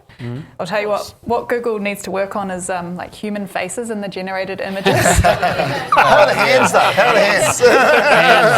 Hands. Yeah, hands. Hands are terrible. Yeah, and even like legs. Lots of things. Not important things. Yeah, way to go. But I think also marketing, mostly the integrations to the tooling you just mentioned, like Canva, then also Figma, and even like basic XML diagrams, like something like ChatGPT or even Bard can't replicate that yet. Or am I wrong? You think of like, Copilot and stuff, you're hooking from marketing all the way through to code generation of your website, that's not going to be too long till you can have that, I've got an idea and you've got functions running on cloud. On GCP, right? Of course, but and we've covered it. We've covered it on the show before. Is like GitHub obviously brought out Copilot. Yeah. Google's now got Duet AI, which does much the same thing. Duet AI is fantastic if you're writing lots of Terraform. It'll write an entire GKE deployment for you. Like you just tell it what you want, and it'll do it. So I quite like it. I've had early access to it for quite some time, and I reckon it's pretty cool. Yeah, Duet AI actually in the console is actually pretty good too. I don't know if you've seen that yet, but having looked through cloud logging and that, and seeing some logs that you think, oh my gosh, what does that mean? Yeah, and then have it actually explain to you, like, why did this error happen? Why did this happen, and how do I, how do I fix it? Yeah. And it'll put you off in the right direction, and it's really intelligent that way. And then you just connect it to an extension, which is actually connected to your Terraform, and it will fix it with an upgrade or an update with the code. Or now, you were able to access Duet AI. What have you done to do that? So Duet AI is in VS Code for me. If you use any of the JetBrains tooling, it's available in there as well. But essentially, you hook it up to a project, and you log in with your Google account. Obviously, hook it up to a GCP project, and it just goes out and does its thing. Can it write tests for me? It can write unit tests. It can write tests for you, which is good because I've never written a test in my life. Yeah, and I don't intend to start. And you never will now. You don't have to. Because you write flawless code. I know. I've seen your code, man. I know you're not writing tests. The question I don't write is, tests. if you get AI to write your code, who reviews your code? Another AI. That's right. Cool. All right. Well, that's enough of that list. Let's move on here to this next article. And we touched on sustainability earlier, but Google Cloud is betting on Gen AI to drive sustainability. Generative AI. Generative AI. A couple of points it touches on here. At Google Cloud Next, 4 key sustainability initiatives were launched. New environment APIs on Google Maps platform.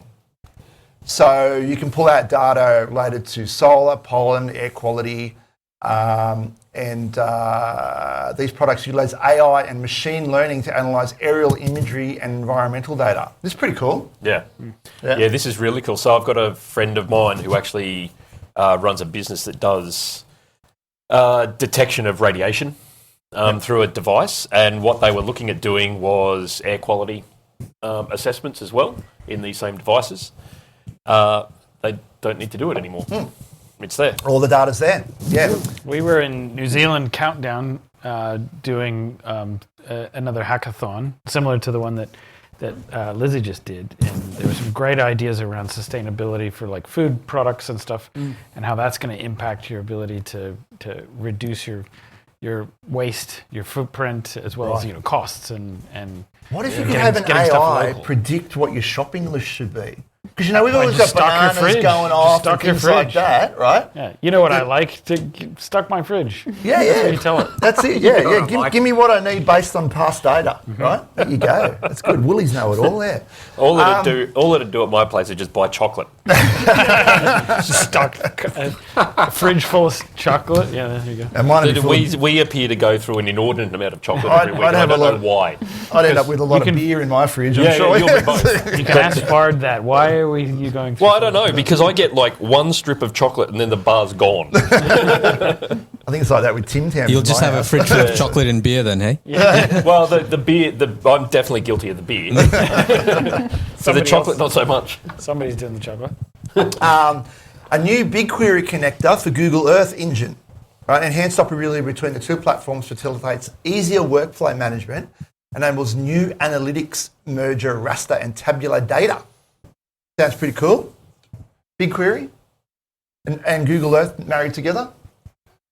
I'm sure that Google Earth uses BigQuery in the background. Absolutely. For something anyway. I mean, everything's got to use BigQuery, doesn't it? Yes. Probably after 42, that's the answer to everything. Yeah, exactly. 42. No, that was so 1990. What's the meaning of life? BigQuery. This next one's cool. Carbon footprint for Google Workspace enables companies to monitor and understand the carbon emissions from workspace usage from tools like Gmail or Drive. So this is a complement to the one that's in GCP. Yep. Yeah, right. I've used that one heavily. Yep. In a couple of projects and for customers. So yeah, they just put it onto Workspace now. Oh, so now cool. you can see your Gmail usage and G Drive and all that sort of stuff. Yeah, that's cool. That's great. I like that because that's obviously a big concern for companies these days is how much impact are they having? Yeah, and where you put all your VMs and your compute is in, I think, Finland, because it's like 90% of that is like all geothermal and it's super cheap. Yeah. Quick question on that. So how do you see clients actually using that? Do they use that information to make decisions, or is it basically just using that information for marketing? That was literally my question too. It's for reporting, right? There aren't good regulations, but New Zealand's ahead of the game. They've got actually, I think, 3 phases coming out now around sustainability and reporting. First step is reporting, and then making changes in law is phase 2, and then there's phase 3. So we'll come through. That was kind of going to be my thing, because like one of the big trends of the last 12 months is the whole FinOps thing, right? Like, what can people do? What are the action items when everyone's cloud costs are out of control? What do you see as the action items from the sustainability stuff? Like, what can they actually do? Okay, Google Workspace is telling us that our CO2 emissions are it makes sense, right? You spend less on cloud, you're burning less electricity, right? So you're being more sustainable, it's right? Things, but it's going to have to be, I think, government. The regulation's going to have to just kickstart it, like anything, to get it going. So with the sustainability push that Google is doing with their Google Cloud, how do they handle e-waste? Like, technologies and, the physical hardware, they get old, so they get replaced. Like, how does, Google push their initiatives on that front? That's a good question. That's the Google guy. Yeah. Okay, so I'm not entirely up with that, but from what I do know is that we are reasonably responsible with recycling, okay? Because it's a part of our whole story that we are as green as humanly possible. Yeah. I got a comment on that one.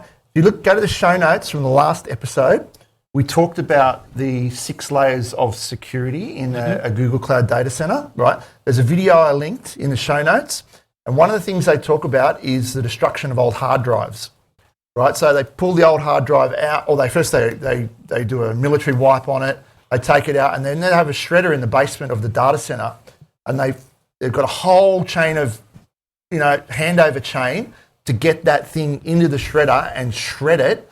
And then they show you taking that shredded waste to a recycling plant, and they extract the gold and all the precious metals out of it. So that's just for the hard drives. So I would imagine that, for the rest of the compute stuff, they'd have a similar arrangement. And that's been going on for ages. Because I saw that video years ago. Yeah. Other rare earth stuff that you'd get out of it would be really... That's right, yeah. Valuable. Just to add to that, like before, there was a question around Google being carbon neutral. I know it's to do with offsets and stuff like that, but I guess they have to be clear about if they're going to be showing CO2 emissions in like a workspace or something like that in GCP. Yeah, because if they're already promoting like being carbon neutral, then it's just like I've read into it a little bit. Yeah, it's about offsetting. Like they probably plant more trees to offset that already carbon being put into the atmosphere. But it's just a bit confusing to understand as a consumer. We'll take one more. I thought they are renewable, so not like planting trees, but actually getting or sourcing power from. So if they are pulling it from coal somewhere else, they'll be offsetting, but still from renewables. Certain number of points, but not planting trees. I don't think. Well, they buy the offsets from other companies sometimes. Yeah. Okay. I think also the recycling is a big part, right? You say like, they're going to bring the recycling to a waste company, but where does it end up in the end? And the shipping to other countries where it actually gets recycled is usually not part of it. So I would always be careful with these values. It's not a perfect system, right? Yeah, never is. No. And the last one here, and this is an interesting one. Initiative with Deloitte in which Deloitte and Google Cloud are fostering an uptake of sustainability solutions, including a fleet of solutions for electric vehicles to optimize resources, telemetrics, and access climate impacts. Now that's interesting. You could link your offset and your sustainable telemetry from your EV into something in Google Cloud. Why not?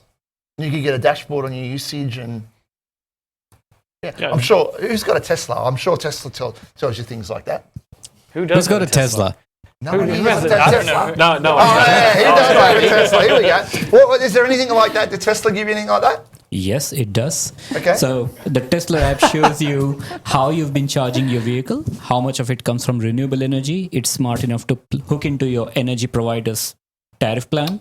Nice. And it can tell you if you have a differential, energy provider plan. For example, during the night, if they're using diesel generators, the Tesla app knows through your provider. So it tells you the percentage of renewable energy you're putting in your car. So mine is 100% green because it charges from solar. But when I charge it on the superchargers along long drives, it tells me how much of that energy comes from gas versus diesel versus coal. Nice. Okay. Yeah, so it's pretty smart. Yeah. It's probably worth a question. What is your number plate? Yes. He stole my question, Trent. Sorry. I'm so thrilled someone asked. It's G Cloud. G-Cloud, there you go. But Google doesn't pay me to do that now. I wish they did. Awesome, guys. Well, that's it for the AI Wars. Thank you very much.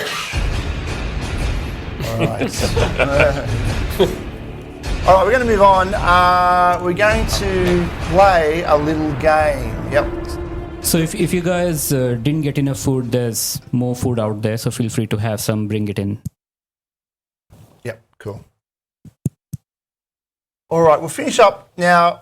I've been calling this pub sub trivia, but really it's a Kahoot. I'm sure you guys have played Kahoot before.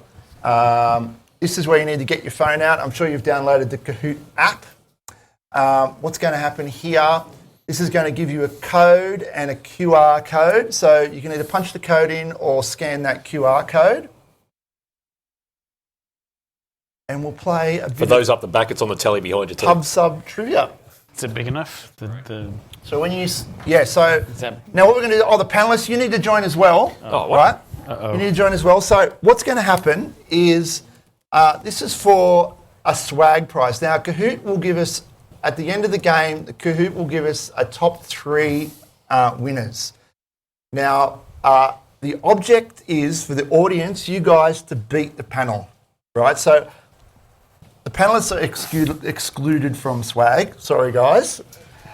So anyone in the audience that is on the podium at the end will have a spin of the swag wheel and win some swag. So see if you can beat our Google Cloud experts here. Thankfully, we're anonymous, so. I love some of those names. Rapid Kitten. Great Condor. Who's Epic Hair? You gotta win this. Who's what? Epic Hair. Yeah, that's me. I am Epic Hair. You've got a flying giraffe. See, look at it.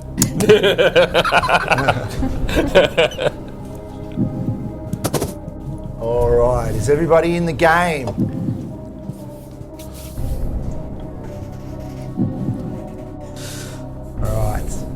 We're going to kick the game off, right? So this will be, there'll be some interesting questions in amongst all this. So we'll be testing your knowledge of the show, your knowledge of Google Cloud, and some random Google questions as well.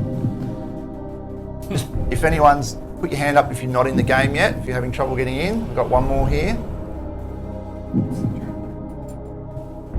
I guess not. Everyone's in? Here we go. We've got Epic Hair, Dazzle Duck, Jaguar, Expert Bison, okay. We've got a focused griffin. So you can put the code or you can put the QR in. Scan the QR if it comes up. All set. Is everyone in? Yep, everyone's in. All right. Hands up if you're not in. Okay. All bets are off. Let's start. All right. Hooch. GCP Life Live. Here we go. What's this hosted on? Which GCP Life episode did not contain any ending outtake? Got 20 seconds to answer.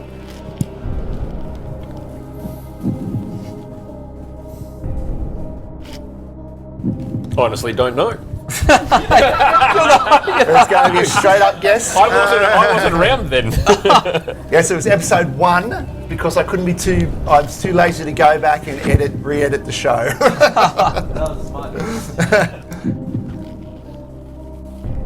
Friendly Sphinx.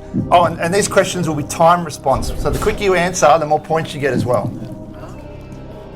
How many episodes of GCVE Life did Ida Bailey feature as the co-host?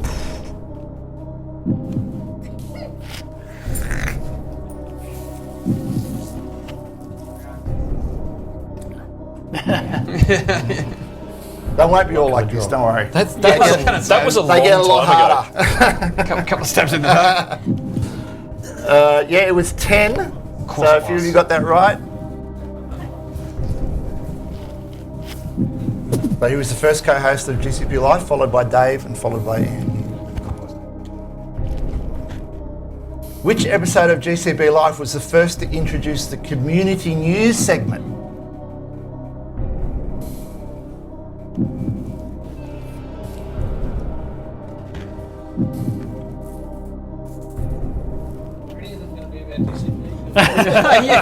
We'll get there. Everyone's just wild steps into that. 33, there we go. All right, we get onto it now. Just guess, guys, just guess. Clever Dingo. Clever Dingo's on a hot streak there. All right, where's Clever Dingo? Oh, yeah, Gee. No. Clearly a friend of the show. All right. In what year did Google launch the Google Cloud platform? In Australia or? No, globally.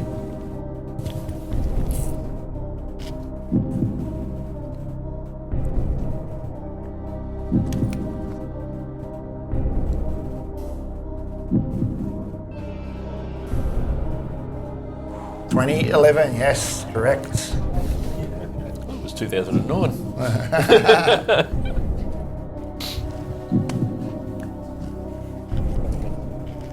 As of the 5th of October 2023, how many GCP regions are there?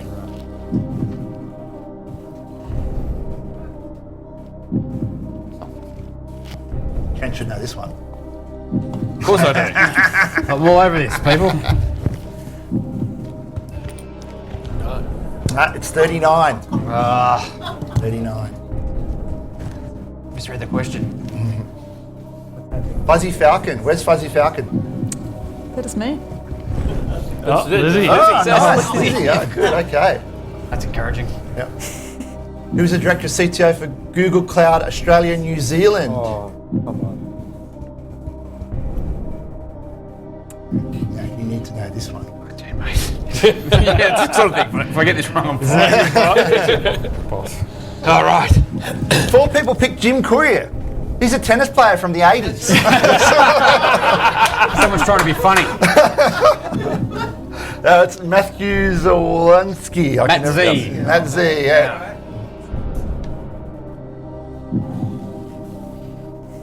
Super Quail, okay. Yeah, an organisation has created an e-commerce website. This is the first of our technical questions. What data on this website would be considered structured data? You got a few more seconds to answer this one. Oh, this is the quiz out of the developers exam. Yeah, so this is directly out of the CDL. Cloud Digital Leader exam. CDL. Yep.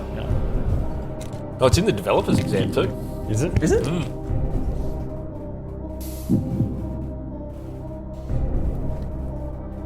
Yes, product rating scores. Correct. I'm winning.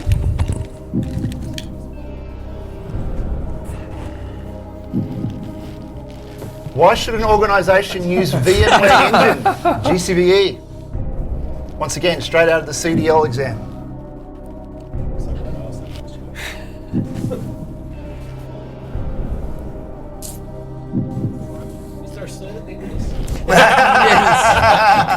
You pay your $200 and I'll give you some. If you give me $200, I'll see what I can do. I'll print something out for you.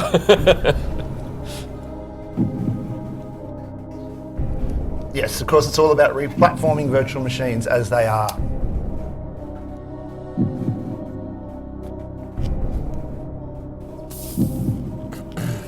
Where should you store credentials securely? Just give those to me. In your source code. Check it in again. The source code hard-coded in the source code. Hard-coded in your source code and check it in again. Plain text. Yep. Public repo. Public repo. On your desk. Along with your service account key. Post-it note. Yes, use a secret manager, people. Please, use a secret manager. Post-it note.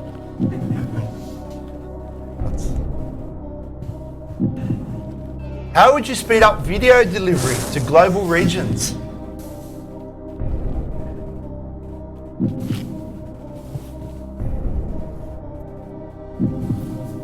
Getting a little bit trickier now.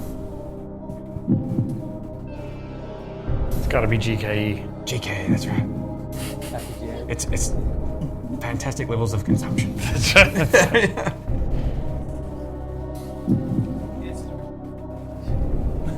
The answer is always... There you go, enable CDN, Content Delivery Network. Yeah. Got Super Quail. Crack into that. Super Quail's in the lead.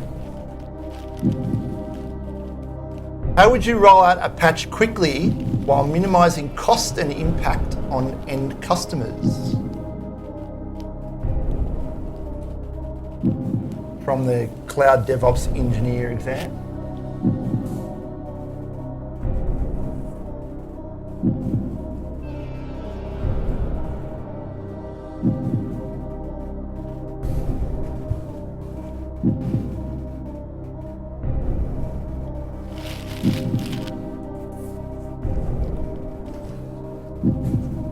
Select the wrong one on that one. Yep, it's Canary rollout. Yep, that is the recommended DevOps way of doing it.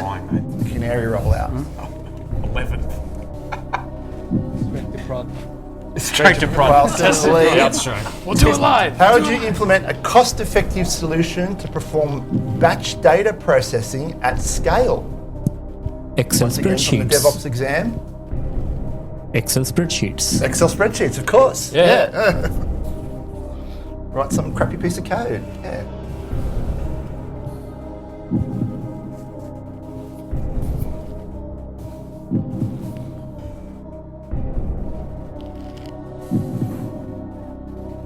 That was a tougher one.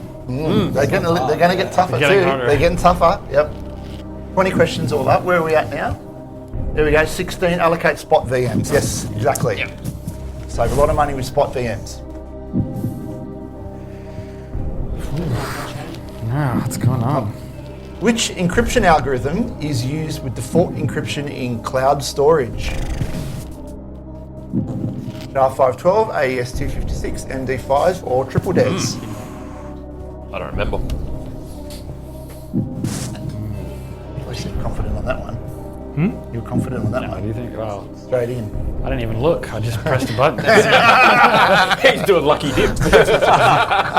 Yep, and this one, out of the security engineer professional exam. It's AES-256. There you go. I should go sit that exam. The Gen AI questions. Yeah. Did you say? AI, generative AI. A retail company is moving its point of sale application to GCP. Which compliance standard must the company meet? That one was easy. That's an easy one, yep. That's an easy one.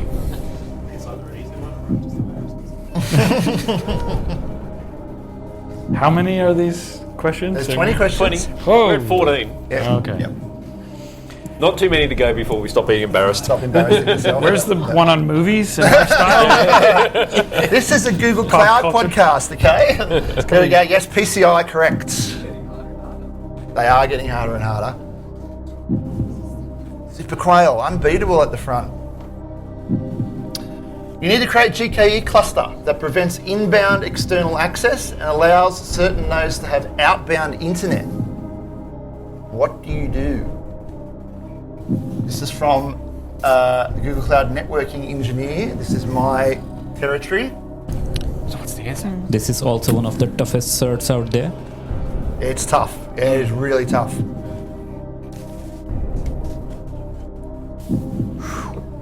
Yeah, I don't know about that one. Hey, this one. That's easy. No, it's easy. Well, I just chose my. Well, I hope so. Yeah, it's CloudNet. So you set up CloudNet. Yeah, that's right. Private cluster. Fuzzy Falcon on the march. Hey. And how do you ensure that no services will be disrupted if you have a link failure from on-prem to a Google Cloud router? Now, this is very specific. Nuke your on-prem. I love how you put in a lot of network. Bloody. There's only a couple. Move on, don't worry. that's There'll be some data ones in a minute. Wild don't worry. stabs in the dark with this one. Get rid of on-prem, Banky. Get rid of on-prem. Yep. I'd have to agree with that one though. Well, this is hybrid. You know, hybrid's the buzzword. It's all about hybrid. Yeah, enable graceful restart on your on-premises BGP device. Of course, that's what you do. One person got it right. Yep. Super quail. Super quail. On fire. How would you identify performance issues in a big table data set? No idea.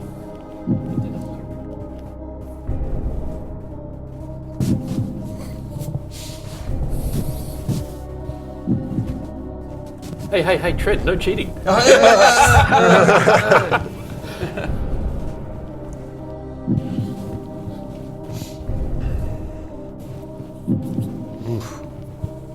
Yes. Use Key Visualizer to analyze of course, performance. Of course. I don't even pretend to know what that is. Neither do I.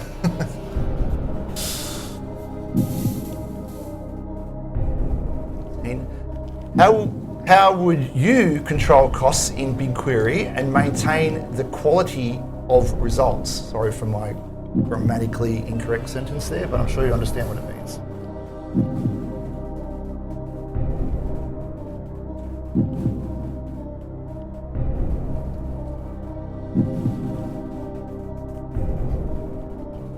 Really a BigQuery user.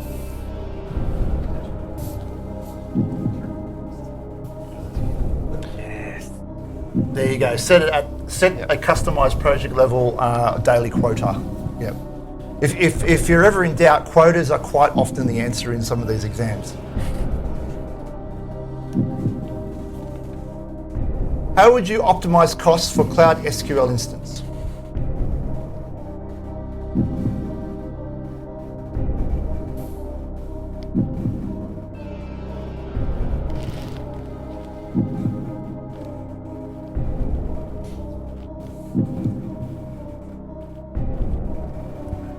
Remember the answer to this one. Yes, okay. Like any Google cert, the answer is quite often just staring you plain in the face. And whenever you see recommender, go for the answer that says recommender. Select that one. The answer has a Google product in it, that's the answer, right? That's great advice. Yeah.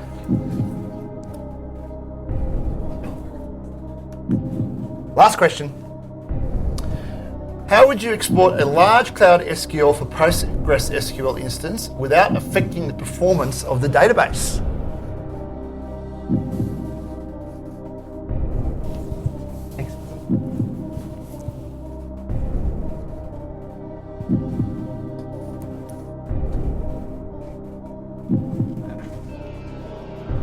not sure about that one. Yeah, I'm not sure either. Have it use a serverless export. I didn't get that one. Didn't know that was. And there we go. We have the podium. Drum roll. Oh. Number one is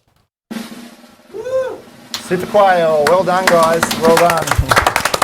Who's Super Quail? All right, Super Quail. Super Quail. Who's Super Quail? That's me. Is it? There you go. It's quiet the whole time. Fuzzy Falcon. That is me. Oh, well done. All right. Gee, I hope someone it's wins some stacked. swag. Yellow Wolf. Hey, of course, Mr. Potts. Well done, well done. Can we have the spinner? Can we have the swag spinner, please?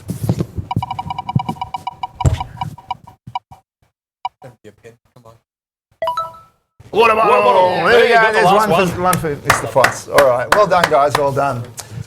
All right. And that brings us to the end of the show. Yeah, what can we say? It's been awesome, guys. Thanks for coming. Yeah. Thanks for hanging out with me for like the last 2 hours thereabouts. Yeah, right.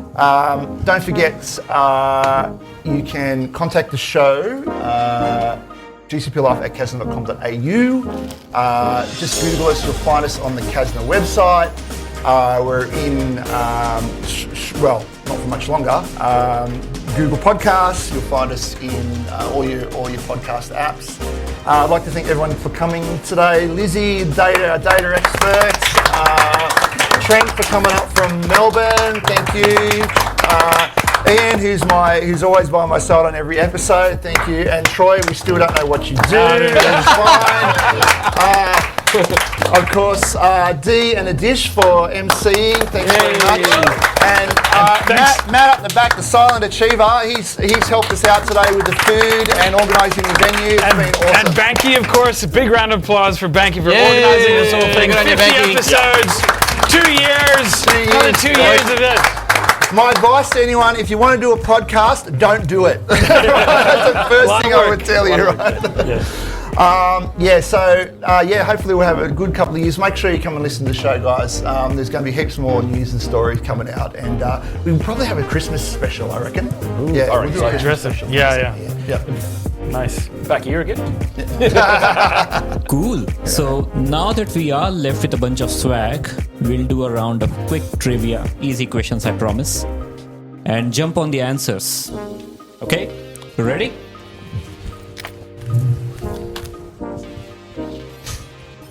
So which are some of the strange ways in which Google captures street view images? Okay? Do they use backpacks, rafts, boats, astronauts, sheep, camel? None of those or all of those?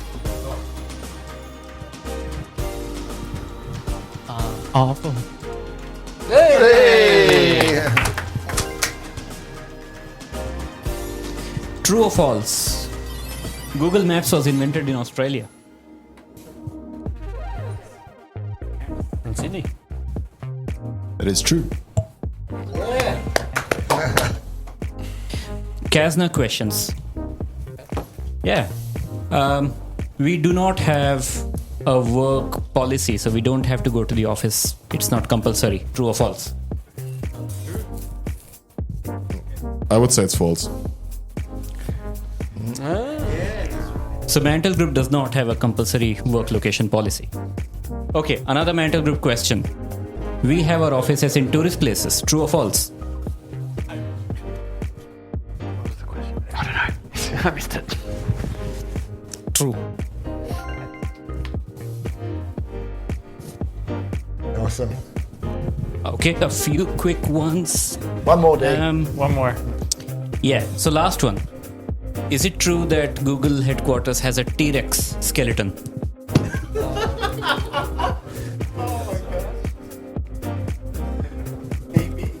True. Yeah, that's right. I'll give it a yes because it's a replica, but it's